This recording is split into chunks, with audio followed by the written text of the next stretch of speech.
entre Brasil e Portugal, o português que reside aqui no Brasil e que requer a equiparação, chamado português equiparado, ele pode sim ter os direitos políticos no Brasil. É uma pequena exceção. Então saiba que estrangeiro não pode votar, estrangeiro não tem direitos políticos no Brasil, salvo o caso do português equiparado, nesse caso sim, ele poderá ter sim direitos políticos. Então até agora, estou falando do voto proibido. E falei do menor de 16 anos, voto proibido. Falei do estrangeiro, via de regra, o voto também é proibido para o estrangeiro, salvo aquela exceção que eu acabo de mencionar. E o voto também é proibido para o militar conscrito, diz o artigo 14 da Constituição. Militar conscrito. Militar conscrito é aquele militar que está durante o serviço militar obrigatório. Constituição de 88 diz que o militar conscrito ele não pode nem votar, nem ser votado. Tudo bem, meus queridos amigos? Então eu falei para vocês, nos termos do artigo 14 da Constituição, para quem que o voto é obrigatório, para quem que o voto é facultativo e para quem que o voto é proibido no Brasil. Tudo bem? Quais são, eu indago a vocês, quais são as características do voto no Brasil, hein? Quais são as características do voto? É muito fácil. São várias as características do voto. Primeira característica, o voto é direto. O voto é direto, ou seja, o povo escolhe diretamente o seu representante. O povo vai diretamente até a urna eletrônica e digita ali o número do seu candidato, sem intermediários. Portanto, o voto direto, primeira característica. Cuidado, muito cuidado, porque nós temos na Constituição Brasileira de 88 uma exceção a essa regra. Temos na Constituição de 88 uma hipótese de voto indireto para presidente da República. Temos uma hipótese, veja, não é história, é a Constituição atual, é a Constituição de 88, que quem escolherá o presidente da República não é o povo, mas o Congresso Nacional. Quando que isso vai acontecer? Meus queridos amigos, isso está lá no artigo 80 da Constituição Federal. Quando o presidente e o vice-presidente da República, por qualquer razão, deixam o cargo nos últimos 2 anos do período presidencial, volto a repetir, se o presidente e o vice-presidente, os dois, se eles deixam o cargo nos últimos 2 anos do período presidencial, nós teremos no Brasil eleições indiretas para presidente da República. Ou seja, nesse caso, quem vai escolher o novo presidente do Brasil, que vai completar aquele mandato do seu antecessor, quem vai fazer essa escolha é o Congresso Nacional. Portanto, veja lá o artigo 80 da Constituição, é uma exceção à regra. Via de regra, como eu lhes disse, o voto é direto. Salvo essa exceção, o voto é direto. Outra característica, meus queridos amigos, além de direto, o voto é secreto. Ou seja, ninguém sabe como o eleitor votou, a não ser que ele revele aos seus amigos, revele às pessoas como foi seu voto, o voto é secreto, o voto é sigiloso. Terceira característica, o voto é universal. O voto é universal, ou seja, todos têm o direito de votar. Todos têm o direito de votar. Homens, mulheres, ricos, pobres, doutores, analfabetos, todos têm o direito de votar. O voto é universal. Mas nem sempre foi assim. A mulher, por exemplo. A mulher no Brasil só adquiriu o direito de votar no ano de 1932. A primeira Constituição brasileira a prever o voto feminino foi a Constituição de 1934. Até lá, a mulher não podia votar no Brasil, o voto não era universal. Outro exemplo, a Constituição de 1824 de Dom Pedro I, primeira Constituição brasileira, só os ricos podiam votar. Era necessário se provar uma quantidade de dinheiro por ano para se ter a capacidade de votar, era o chamado voto censitário. Então veja que nem sempre no Brasil o voto foi universal, não é?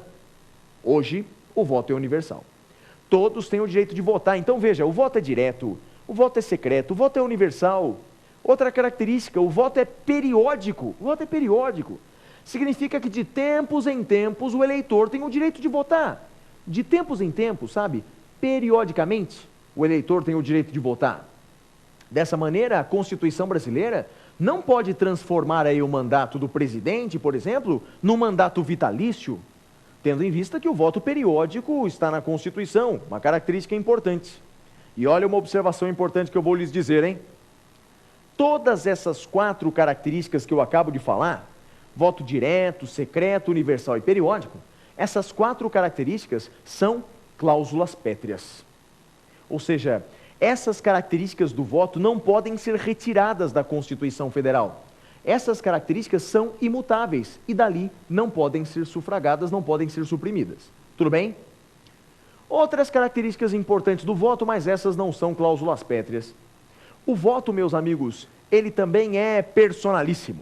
O voto também é personalíssimo, ou seja, somente o eleitor, ele, enquanto pessoa individual, pode ir até a urna votar. Não se admite o voto por procuração. Não posso passar uma procuração aí para outra pessoa para que ela vote em meu lugar, em meu nome. Isso não é possível. O voto ele é personalíssimo. Outra característica, essa você já sabe, o voto é obrigatório. Via de regra no Brasil, o voto é obrigatório.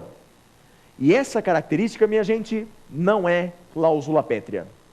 A característica do voto obrigatório não é cláusula pétrea, ou seja, a Constituição brasileira pode sim ser reformada para alterar o voto de obrigatório para voto facultativo. Aliás, são muitos os países no mundo em que o voto é facultativo. O Brasil também pode transformar o voto em facultativo. Uma última característica para passar para vocês é que o voto ele também é igual ou igualitário.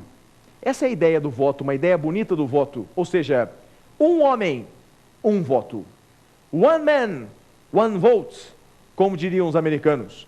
Significa que o voto dado ao presidente da República eleito, um voto dado no Rio Grande do Sul, tem o mesmo peso, tem o mesmo valor do que um voto dado ao presidente no estado do Amazonas, portanto, nos 2 extremos brasileiros. Qualquer estado, o voto do piauiense, do goiano, do amazonense, do paraibano, os votos são iguais. Então, um homem, um voto, essa é a regra com relação às características do voto no Brasil. Fácil, né, meus amigos? Tranquilo? Eu falei bastante sobre o direito de votar. Falei bastante sobre a alistabilidade. Preciso falar agora com vocês sobre o direito de ser votado. Porque, como eu disse, o direito de sufrágio é o direito de votar e ser votado. Falemos do direito de ser votado, também conhecido como elegibilidade. Elegibilidade. Meus amigos, para ser votado no Brasil, para ser eleito no Brasil, são necessárias algumas condições. Condições previstas lá no artigo 14 da Constituição Federal e conhecidas como condições de elegibilidade. Quais são essas condições de elegibilidade? Eu lhes digo. Primeira condição de elegibilidade, pessoal, é o fato de ser brasileiro. Para ser eleito no Brasil, eu tenho que ser brasileiro. Em princípio, posso ser brasileiro nato ou brasileiro naturalizado, tanto faz. Então, para ser, por exemplo, governador, deputado, senador, prefeito, vereador, eu tenho que ser brasileiro. Não importa se sou brasileiro nato ou sou brasileiro naturalizado, essa é a regra geral, tudo bem?